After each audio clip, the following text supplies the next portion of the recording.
Once upon a time, in the busy area of Lagos called Sululere, there lived a woman named Ngozi. Ngozi was a very hardworking woman. Every morning, she woke up at 5 a.m. to start her day. She would cook, clean the house, get her 2 children ready for school, and then rush to catch the bus to her workplace at a big supermarket. Ngozi's husband was named Emeka. Emeka was a very different type of person. He was lazy. Very, very lazy. Every morning, while Ngozi was rushing around the house like a busy bee, Emeka would lie in bed and be sleeping. He would not wake up until 11 a.m. or noon. When he finally wakes up, he would sit in the living room in his singlet and wrapper, watching television all day long. Emeka, please, can you help me drop the children at school today? Ngozi would beg him every morning. I'm tired. You know I didn't sleep well last night. Emeka would say, yawning and scratching his belly. But you've been sleeping since 8 p.m. yesterday. Ngozi would cry. My friend, stop disturbing me. Is it not your job to take care of the children? After all, you are their mother. This is how Emeka talked to his wife every single day. When Ngozi married him 7 years ago, he was working as a driver for a company. He was not rich, but then he was responsible. He brought money home, helped the children. He was a good husband. But 3 years ago, something changed. Emeka lost his job. The company he worked for closed down. At first, Ngozi felt sorry for him. She told him, don't worry, my husband. You'll find another job soon. We'll manage together. But Emeka never looked for another job, not even once. At first, he said he was resting. I need time to rest, my wife. That job was very stressful. After 2 months, Ngozi asked him, have you started looking for work? Yes, Emeka would lie. I've been going out, but Lagos is hard. There are no jobs anywhere. But Ngozi knew the truth. Emeka was not looking for any job. Every day, he would wake up late, eat the food Ngozi cooked, and go out to drink with his friends at Baba Ibeji's bar down the street. He would come home late at night, smelling of beer and cigarettes, and then crash into the bed. The bills started piling up. School fees, house rent, food, electricity bill, water bill. Everything was now on Ngozi's shoulders alone. Her salary from the supermarket was not big. She was earning only 45,000 naira per month. With that small money, she had to feed 4 people, pay rent, pay school fees, buy clothes. It was too much. Ngozi started doing extra work. After the supermarket job finishes at 6 p.m., she would rush to the market to buy vegetables, tomatoes and peppers. Then she would go home and make small portions of jollof rice and stew and go to the market to sell them. She was killing herself with work. Her eyes became red from lack of sleep. She lost weight. Even her friends started worrying about her. Ngozi, you don't look well. Her friend Amaka told her one day at the market, you're working too hard. What about your husband? Can't he help you? Ngozi's eyes filled with tears, but she wiped them quickly. Emeka he's still looking for work. Amaka shook her head sadly. Everyone in the neighborhood knew the truth about Emeka. Everyone saw him every day at Baba Ibeji's bar, drinking and laughing with his useless friends. But there was also someone else who was watching Ngozi very carefully. Someone with bad intentions. Someone who was waiting for the right time to strike. The person's name was Chief Odogu. Chief Odogu was a big man in the community. He was very rich. He had a big house, big cars, and owned several shops in the market. He was married with children, but he was the type of man who always looked for another woman outside his marriage. Chief Odogu had been watching Ngozi for months. He saw how beautiful she was. He saw how hardworking she was, and saw how useless her husband was. Chief Odogu was a wicked man. He decided that he wanted Ngozi for himself. But he knew Ngozi was a good woman who would never agree to be his mistress. So he made an evil plan. He decided to make Emeka's laziness even worse. He wanted to push Emeka to become so terrible that Ngozi would have no choice but to leave him. Then when she was alone and desperate, Chief Odogu would come and help her. This is how Chief Odogu put his plan in action. One day, Chief Odogu went to Baba Ibeji's bar where Emeka and his friends were drinking. "My friends," Chief Odogu greeted them with a big smile. "How is life treating you people?" "Ah, Chief!" Emeka and his friends jumped up to greet the big man. "Chief, you're welcome, sir. You're welcome, sir." Sit down, sit down," Chief Odogu said. "Baba Ibeji, bring 3 crates of beers for my friend here." 3 crates? Emeka's eyes shone with joy. "Chief, you're a good man. Thank you, sir." They drank and drank. Chief Odogu kept buying more beer. He also brought out money and started sharing to Emeka and his friends. "Chief, thank you, sir." Emeka was so happy. "You're a real man, sir. Not like these people who see their fellow man suffering and they don't help." "My brother, that's how life is," Chief Odogu said, putting his arm around Emeka's shoulder. "Real men must stick together. Tell me, Emeka, I hear you're looking for work." Emeka's smile faded a bit. "Ah, yes, Chief. I've been looking, but you know how Lagos is. No jobs anywhere." "Exactly," Chief Odogu said. "That's what I keep telling people. Why should a man kill himself looking for work that doesn't exist? My brother, enjoy your life. Drink, relax, be happy. Something will come." "Chief, you understand though? Hey, thank you.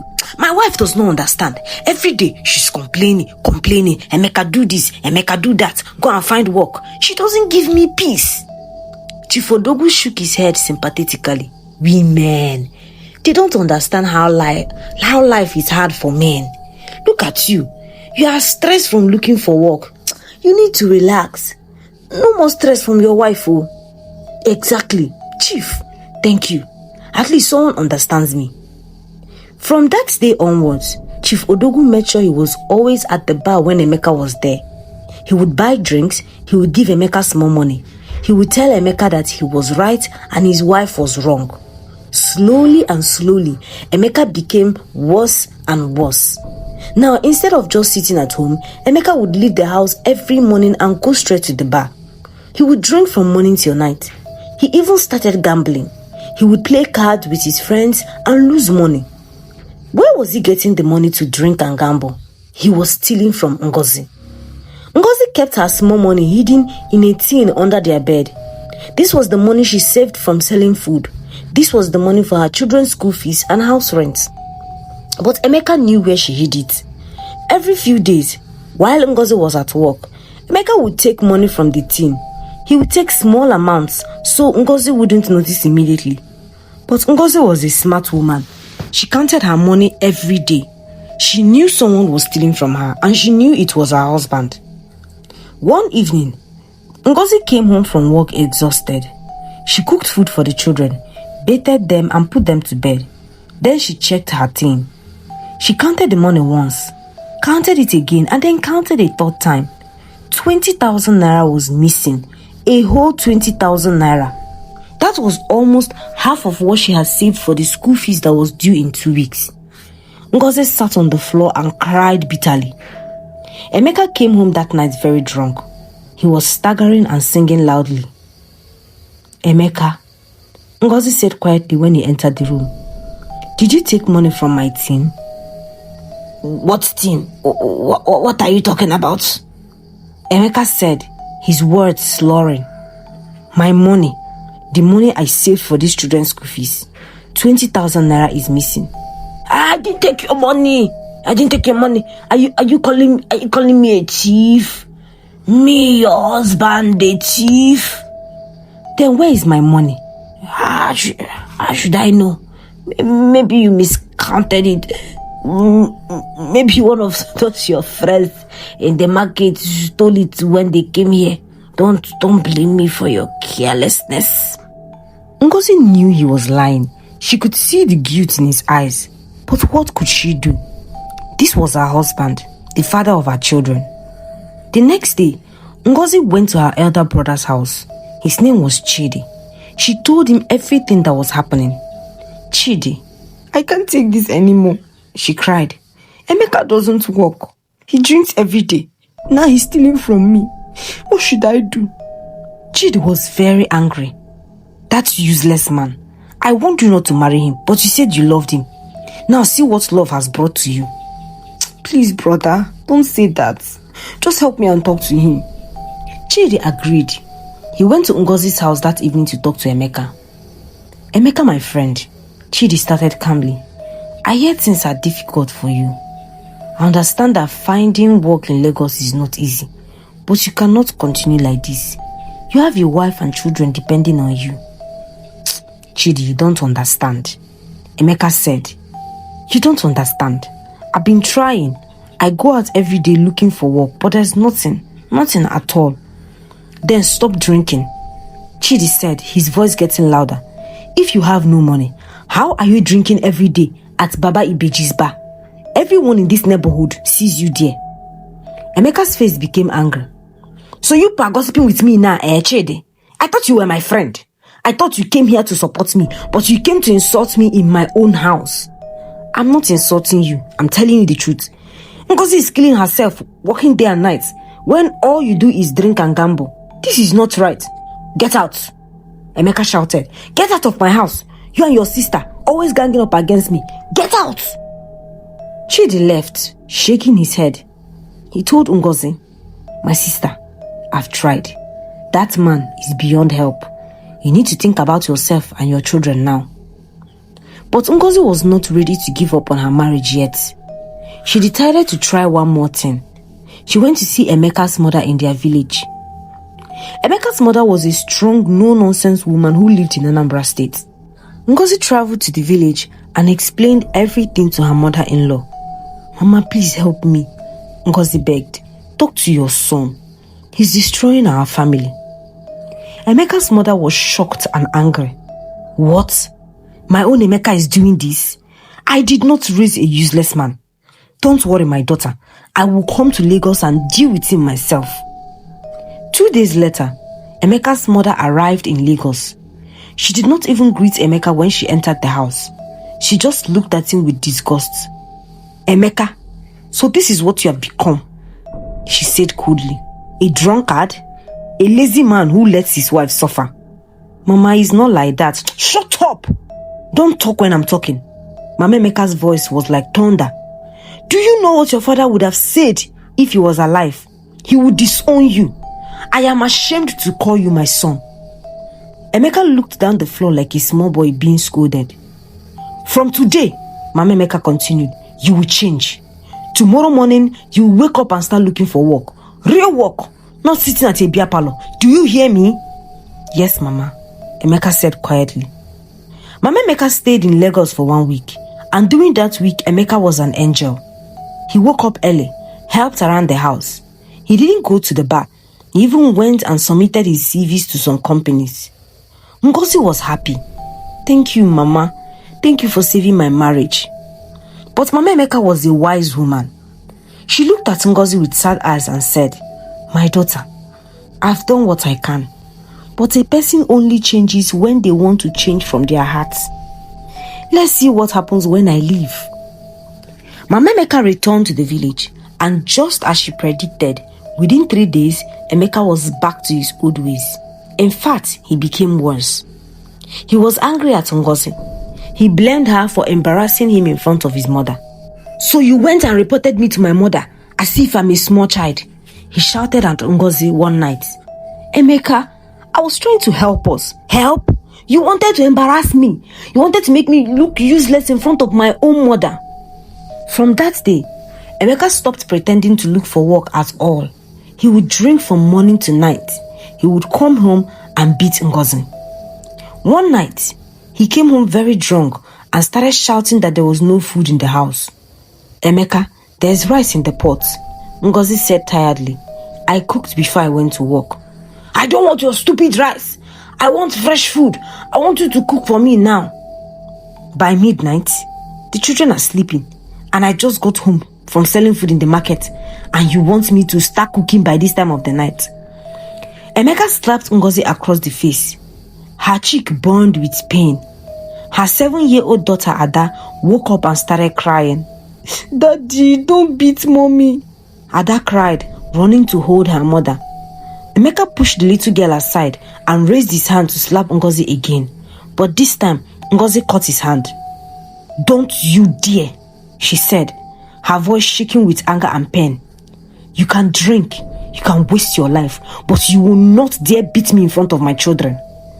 Something in Ngozi's eyes made Emeka step back. He stumbled to the bedroom and collapsed on the bed. Ngozi held Ada and cried. Her 4-year-old son, Chukwudi, was also awake, watching everything with frightened eyes. That night, Ngozi made a decision. She couldn't live like this anymore. But she had no money and nowhere to go. The next morning, Chief Odogu was waiting for her at the market. He had been watching everything. He had spies in the neighborhood who told him what was happening in Ngozi's house. "Ngo, baby, good morning," Chief Odogu said with a kind smile. "How are you today?" "I'm fine, sir," Ngozi said, though her eyes were red from crying. "You don't look fine," Chief Odogu said. "What happened to your eyes? Is this a bruise?" Ngozi touched her swollen cheek where Emeka had slapped her. She had tried to cover it with powder, but Chief Odogu saw it. I fell down, sir." "Ngozi, you can tell me the truth," Chief Odogu said gently. "Did your husband beat you?" Ngozi started crying. She couldn't help it. All the pain, all the stress, everything came pouring out. Chief Odogu gave her his handkerchief. "I'm sorry," he said. "You don't deserve this. You are a good woman, such hardworking woman. Why is he treating you like this?" "I don't know what to do, sir. I've tried everything. Nothing works." Chief Odogu leaned in closer and said to her gently, "Listen to me. I have a house that is empty. You can move there with your children. No rent. I will help you start a better business. You don't have to suffer like this." Ngozi looked up at him. "Sir, why would you do that for me?" Chief Odogu smiled. "Because I care about you. I've been watching you for a long time. I see how you struggle. I want to help you." Something in the way he said, "I care about you," made Ngozi uncomfortable. She wiped her eyes and said, "Thank you, sir, but I can't accept it. I'm a married woman." Think about it, my dear. Think about your children. How long will you let that useless man destroy your life? My offer is always open." That evening, Ngozi's friend Amaka came to visit her. Amaka saw the bruise on Ngozi's face and became very angry. "Ngozi, did Emeka beat you?" Ngozi nodded, tears falling again. "That's it. You're leaving this house this night. Pack your things. You and the children are coming to stay with me." "Amaka, I can't." "You can, and you will. I don't want to hear any nonsense about marriage and patience. That man will kill you. Is it when you are dead that you will leave?" But Ngozi was still hesitating. In her culture, leaving her husband was a shameful thing. People would talk. People would say she was a bad wife. People would say she didn't try hard enough. "What will people say?" Ngozi said. People. Amaka was furious. "Ngozi, will people come and raise your children for you when you are dead? Are they the ones that will pay your bills? My friend, stop thinking about what people will say and think about yourself." Before Ngozi could answer, Emeka came home. He was very drunk, even more than usual. He could barely walk straight. "Where's my food? Where's my food?" he shouted as soon as he entered. "It's on the table," Ngozi said quietly. Emeka went to the table, looked at the food, then swept everything to the floor. Plates crashed and broke. Rice and stew scattered everywhere. "I don't want this rubbish. I want pounded yam and a goosey soup. Go and pound yam for me now." "Emeka, it's 9 p.m. Where will I find pounded yam at this time?" Are you talking back at me? Are you talking back at me?" Emeka moved towards her with his fist raised. But Amaka stood in front of Ngozi. "Emeka, if you touch her, I swear to God, I will call the police right now." Emeka looked at Amaka with bloodshot eyes. Then he laughed, a horrible drunken laugh. "Police? You want to call police for me in my own house because of this useless woman. Do you know that this woman is sleeping with Chief Odogu? That's where she gets money. She's a prostitute. What? Ngozi couldn't believe her ears. Emeka, how can you say such a thing? I've never... Don't lie to me. I know everything. Chief Odogu told me himself. This was Chief Odogu's evil plan finally showing itself. He had gone to Emeka at the bar and poisoned his mind with lies. Emeka, my friend, Chief Odogu had told him just that afternoon, I feel I should tell you something, man to man. I've seen your wife with different men in the market. I think she's cheating on you. What? Ngozi? That's not possible. I'm just telling you what I've seen, Chief Odogu said, pretending to be a concerned friend. Maybe you should watch her more carefully. A woman who works till midnight every day, are you sure she's really working? Chief Odogu knew exactly what he was doing. He knew Emeka would confront Ngozi, so he kept planting seeds of doubt in Emeka's drunk mind. He knew it would cause a big fight, and he was hoping that finally Ngozi would leave Emeka and run to him for help. Now, in the house, Emeka was shouting these terrible lies at his wife. You're a prostitute, a useless prostitute. That's why you have money. That's why you have money. Ngozi felt like her heart was breaking into million pieces. After everything she had done, after killing herself working day and night to feed him and their children, after enduring his laziness and drinking, he was now calling her a prostitute. Something snapped inside Ngozi. Enough, she said quietly. What did you say? Emeka shouted. I said enough. Ngozi's voice was loud now, louder than it had ever been. I'm done, Emeka. I'm done with you. She turned to Amaka. Help me pack our things. We're leaving this night. Emeka laughed again. Leave. Where will you go? You are nothing without me. You are my wife. You belong to me. I belong to myself, Ngozi said. Her hands were shaking, but her voice was strong. And I'm taking my children and leaving. She went to the bedroom and started throwing clothes into a bag. Ada and Chukwuedo were awake, watching with scared eyes. Are we going, Mommy? Ada asked. Yes, baby. We're going to stay with Amaka. We're going to stay with Auntie Amaka for a while, okay? Emeka followed her into the room. For a moment, when he saw her actually packing, he looked scared. Ngozi, you can't leave me. Where will I go? What will I eat? Ngozi stopped packing and looked at him. She really took a long look at him. She saw the man who had destroyed himself, a man who had become a stranger, a man who was no longer her husband in any real way. Emeka, for 3 years, you've not worked. For 3 years, I've carried everything alone. I've begged you. I've cried. I've prayed. I brought your mother. I've talked to my brother to talk to you.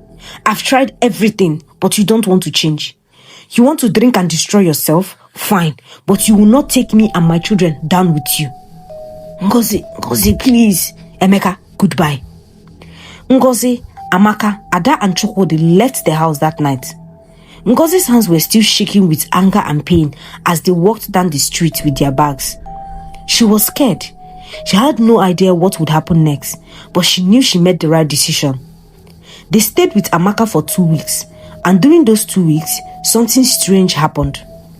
Emeka's friends from the bar started avoiding him. Chief Odogu stopped coming to the bar.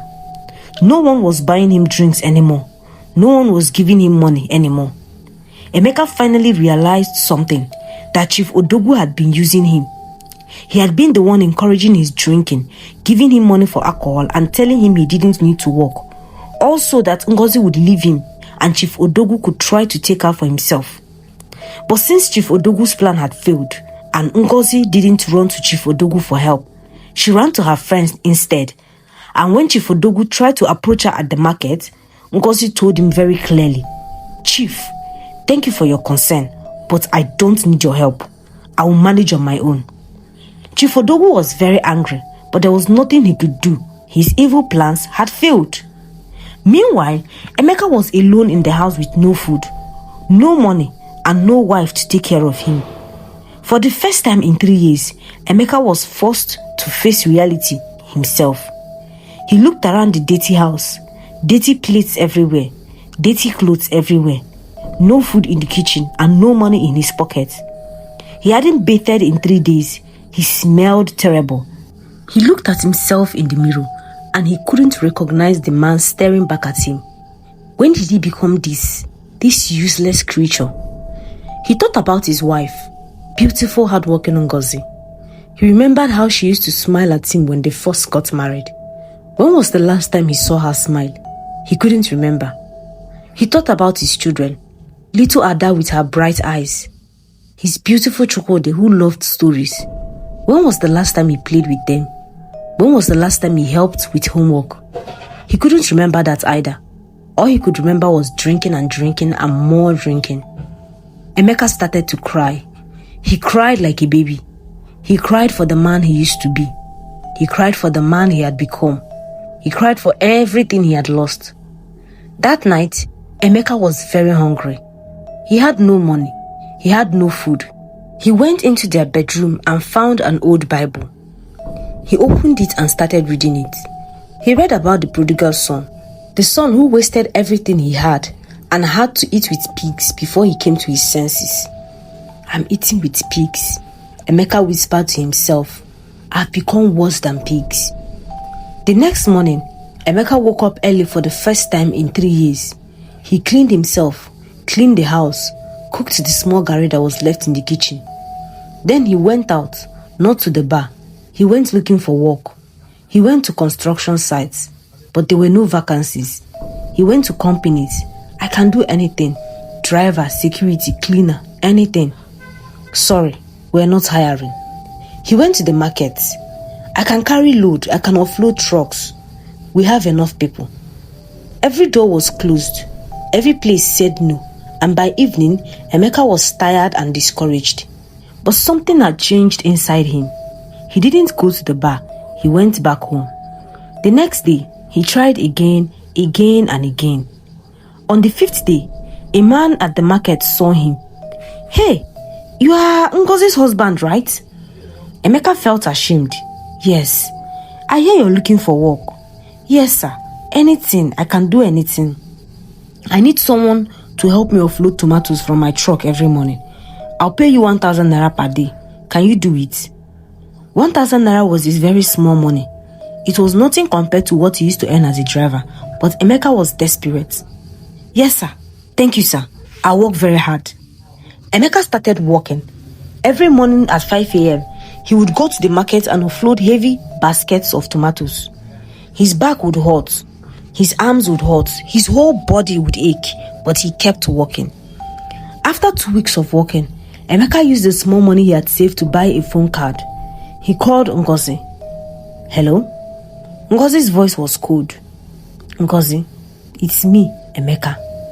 There was silence. Ngozi, please don't cut the call. I just want to talk. What do you want, Emeka? I want to say I'm sorry. I'm sorry for everything. You were right about everything. I was lazy, I was wicked, and I was destroying our family. I was destroying myself. I'm sorry. Ngozi, I started work. It's just small work of loading tomatoes at the market, but I'm working. I'm trying to change. I know you don't believe me. I know I've hurt you too much, but I'm trying. Emeka. Ngozi's voice was tired. I'm happy you're finally working, but I don't know if I can come back. You hurt me too much. You broke my heart. I know, Emeka said, tears running down his face. I know I don't deserve you. I just wanted you to know that I'm sorry, and I'm trying to be better. For myself, for our children, for you, whether you come back or not. Ngozi was quiet for a long time. Then she said, send money for the children's school fees. Ada's fee is due next week. If you can do that, then I'll know you're serious. I will, Emeka promised. I will send it. Emeka worked extra hard. He asked the tomato seller if he could work on weekends too. He borrowed a wheelbarrow and started helping people carry their market loads for small money. He saved every kobo. 1 week later, Emeka sent 15,000 naira to Ngozi for the school fees. It was not the full amount, but it was something. Ngozi was shocked when she saw the alert on her phone. Emeka actually sent money. Real money. Money he earned from working. 2 weeks later, he sent another 10,000. Then another 8,000. Small, but he was sending money. After 1 month, Ngozi agreed to meet him. They met at a small restaurant. Emeka looked different. He had lost weight. His eyes were clear. He looked humble. "Thank you for coming," Emeka said. "How are the children?" "They are fine. They usually ask about you." "Can I see them?" Ngozi hesitated. "Not yet. I need to be sure first." "I understand." They talked for a long time. Emeka told her everything. How Chief Odogu had been manipulating him. How he had finally realized what he had become. How he was trying to change. "Emeka, I want to believe you, but you've broken my trust so many times. So how do I know that this is real?" "You don't," Emeka said honestly. "All I can do is show you, day by day, month by month. I'm not asking you to come back now. I'm just asking you to give me a chance to prove that I've changed." 6 months passed. Emeka continued working hard. He got a second job as a night security guard. He was working almost 16 hours a day, but he didn't complain. Every week, he sent money to Ngozi for the children. He never missed a payment. He also joined a church and stopped drinking completely. When his old friends from the bar called him, he didn't answer. Slowly, Ngozi started to see that Emeka had really changed. She allowed him visit the children. Ada and Chukwudi were so happy to see their father. They hugged him and cried. "Daddy, we miss you." Ada said, "I missed you too, my princess." Emeka said, holding his children tight, "Daddy is so sorry for everything." After 1 year, Ngozi agreed to give their marriage another chance, but she had conditions. "Emeka, I will come back, but things will be different. If you ever stop working, if you ever start drinking again, if you ever raise your hands on me, I will leave and I will never come back. Do you understand?" "I understand." Emeka said, "Thank you, Ngozi. Thank you for giving me another chance. I promise I won't waste it." Ngozi and the children moved back home. Emeka had cleaned the whole house. He had thrown away all the bottles and everything that reminded him of his old life. Life was not easy. Money was still tight. They had a bit of struggle, but they struggled together. Emeka worked hard at all his jobs. Ngozi continued her supermarket work and the small food business. They supported each other, and it was easier now as the two of them worked to bring income to the family. After 2 years, Emeka saved enough money to buy a small bus. He started working as a commercial bus driver. This time, he was determined never to lose his way again. Today, 5 years later, Ngozi and Emeka are still together. They now have 3 children.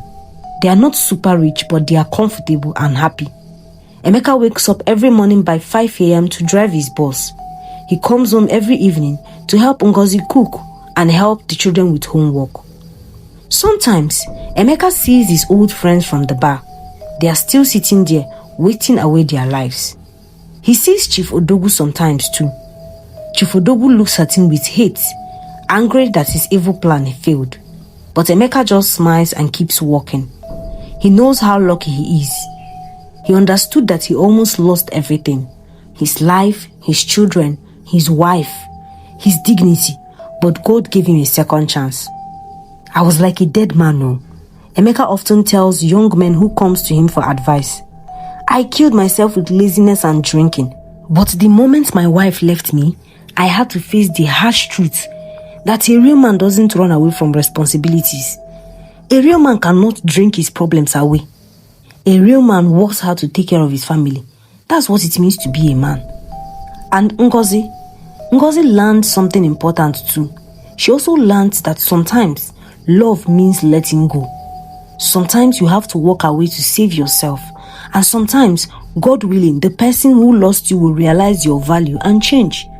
But she also learned that you cannot change anyone. People only change when they are ready to change themselves. The moral lesson of this story reminds us that real men take responsibilities for their family through hard work, not excuses. Laziness destroys everything: your family, your dignity, and your future. When you have a good partner who works hard for you, treasure them before it is too late. Change is only possible when you face the consequences of your action. Don't wait until you lose everything before you wake up. Sometimes, walking away is the bravest choice. Staying in a bad situation doesn't make you strong. Knowing when to leave makes you wise. What you do today determines what you become tomorrow.